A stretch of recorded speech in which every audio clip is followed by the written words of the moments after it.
노후가 되면 찾아오는 불안이 세 가지가 있다고 합니다. 첫 번째는 건강에 대한 문제인데요. 60대가 훌쩍 넘어가기 시작하면 여기도 아픈 것 같고 저기도 아픈 것 같고 몸이 예전 같지 않다는 느낌이 듭니다. 이처럼 노후가 되면 건강이 걱정이 되는 시기가 찾아옵니다. 또 한 가지는 돈입니다. 육체적인 건강만큼이나 노후에 중요한 것이 돈인데요. 그래서 두 번째 불안은 돈에 대한 문제입니다. 세 번째는 고독과 외로움에 대한 문제라고 합니다. 퇴직 후의 삶에 대해 대다수 사람들은 돈에 대한 걱정부터 하는데요. 하지만 80대 선배들은 노년에는 돈보다는 외로움이 더 큰 문제라고 말합니다. 오늘은 노후에 찾아오는 이 세 가지 불안 중 돈에 대한 이야기를 여러분과 해볼까 합니다.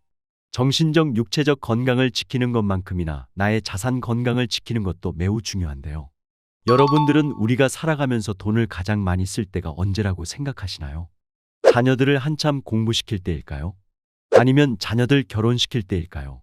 물론 그때도 굉장히 돈을 많이 쓰겠지만 우리가 평생 가장 돈을 많이 써야 할 때는 나이가 점점 많아지고 죽음이 다가올수록 큰 돈을 써야 될 때가 그때라는 생각을 합니다. 김병에 효자 없다는 말이 있죠. 우리가 진짜 그래서는 안 되겠지만 나이 들어 아파서 자식도 못 알아보고 집에서 누워만 있어야 할 때 어느 자식이 선뜻 나의 뒷바라지를 해주겠습니까? 이때 반드시 필요한 게 돈입니다. 다른 게 효자가 아닙니다. 돈이 효자죠. 돈이 있으면 얼마든지 사람들이 와서 자식 못지않게 나를 보살펴줍니다. 그런데 노후의 경제적인 부분이나 돈이 이렇게 중요한데 간혹 자기 자산을 잘 지키지 못하시는 분들이 계십니다.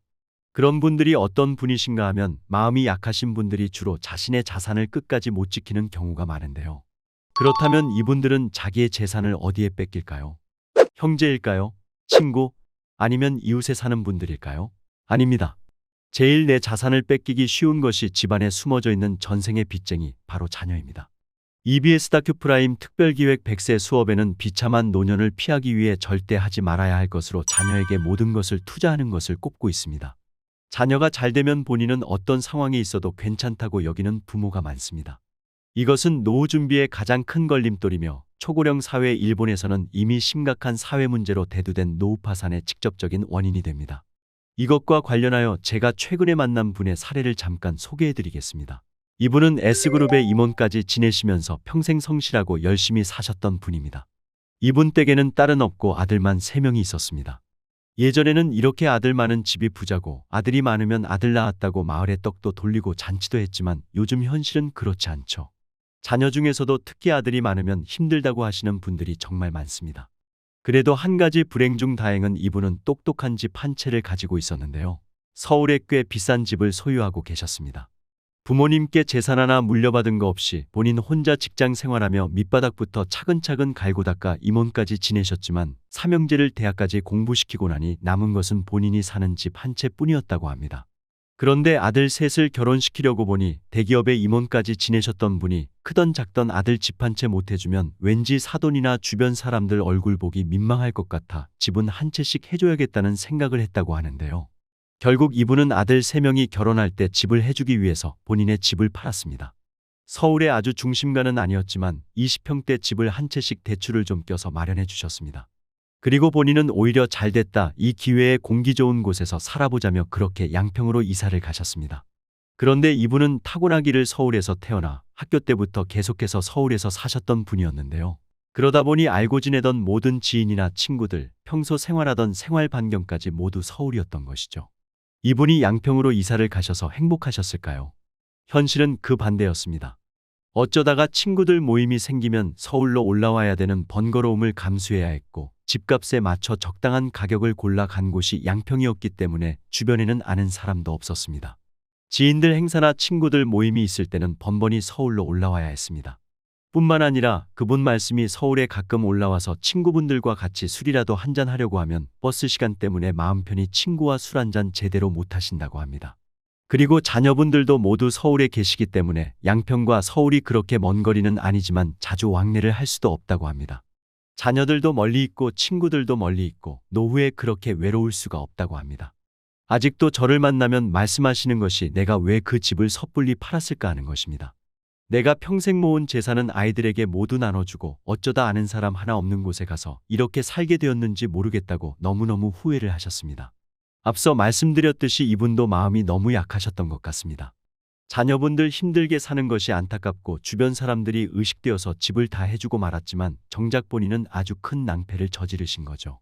나이가 들수록 병원비에 생활비, 품위 유지비까지 버는 것도 없는데 나갈 돈이 생각보다 많습니다. 참 안타깝기 그지없지만 내 재산도 내가 건강을 지키는 것만큼 똑똑하게 잘 지켜야겠다라는 말씀을 여러분들에게 드리고 싶습니다. 부모와 자녀 간 재산 상속 관련 우스갯소리 중에 미리 주면 굶어 죽고 밥만 주면 시달려 죽고 안 주면 맞아 죽는다라는 말이 있습니다. 우리나라 노인들은 경제적 어려움 속에서도 집을 팔지 않고 지키려 합니다. 자녀에게 상속해야 하기 때문이죠. 집 상속은 기본이고 자녀가 집을 사는데도 노후 자금을 아낌없이 씁니다. 이혼한 자녀의 아이를 노부부가 대신 키우며 양육비를 지출하기도 하고 예상치 못했던 일로 가지고 있던 목돈을 투입하기도 합니다. 노후 대책은 곧 자녀 대책이라는 말이 나올 정도로 은퇴 자금까지 모두 털어서 자녀를 넘어 손자 손녀의 교육에까지 투자하는 예도 많습니다. 그러나 이것은 많은 돈을 자녀에게 투자하고 매달려도 그것이 결코 자녀의 성공과 행복을 좌우하지는 못한다는 것을 알지 못하는 잘못된 선택입니다. 부모가 편하고 여유롭게 잘 사는 것이 멀리 생각하면 자식을 위해서도 좋습니다. 요즘 매스컴에서 100세 시대 100세 시대 합니다. 이 말은 보험회사에서 상품을 팔기 위해 시작해서 나온 말이라고 하죠. 그런데 정말로 우리가 주변에서 심심찮게 90세 이상 건강한 어르신들을 많이 봅니다. 2022년 기준 100세 이상 인구수가 총 8,000명이 넘는다고 하는데 그 수는 해마다 증가하고 있습니다. 앞으로 10년 후, 15년 후, 20년 후에는 100세 이상 되신 분들이 점점 늘어날 겁니다. 그게 제가 될 수도 있고 여러분이 될 수도 있습니다. 특별한 이변이 없는 한, 지병이나 사고가 없는 한 자기 건강관리만 잘 유지한다면 건강하게 90세, 100세도 사시는 분들이 점점 많아질 거란 생각이 듭니다. 그런데 그때까지 우리가 스스로 우리의 재산을 지키지 않고 마음이 약해서 자녀분들한테 다 내어주고 나면 나머지 인생은 어떻게 살아갈 수 있을까요? 그래서 내 재산도 내 건강만큼이나 똑똑하게 지켜야 된다는 말씀을 여러분들에게 꼭 당부드리고 싶습니다. 자녀들이 어느 날 갑자기 가모니설로 사업이나 다른 핑계를 대면서 돈을 달라고 해도 웬만해서는 절대 주시면 안 됩니다. 부모와 자녀가 경제적으로든 정신적으로든 서로 의지하려 할 때 불화가 생기는 법이죠. 우리가 자녀에게 해줄 수 있는 최고의 선물은 집도 차도 아닙니다. 부모 자신의 경제적 안정, 부모 스스로 건강하고 활력 있게 사는 것, 자녀에게 집착하기보다는 주변 사람들과 적절한 인간관계를 맺으며 모범적이고 독립적인 삶을 사는 것입니다. 부모인 우리가 나이 들어도 스스로 잘 살아나가야 자녀들도 결국 행복을 쫓아가는 것입니다. 자녀의 행복한 자립을 위해 부모의 독립이 반드시 필요합니다. 오늘 내용 도움이 되셨나요? 도움이 되셨다면 주변 지인분들께도 오늘 영상 많이 공유해 주시고요. 저는 다음 시간에 시니어분들께 더욱더 도움되는 정보로 다시 찾아오겠습니다. 오늘도 끝까지 시청해 주셔서 감사합니다.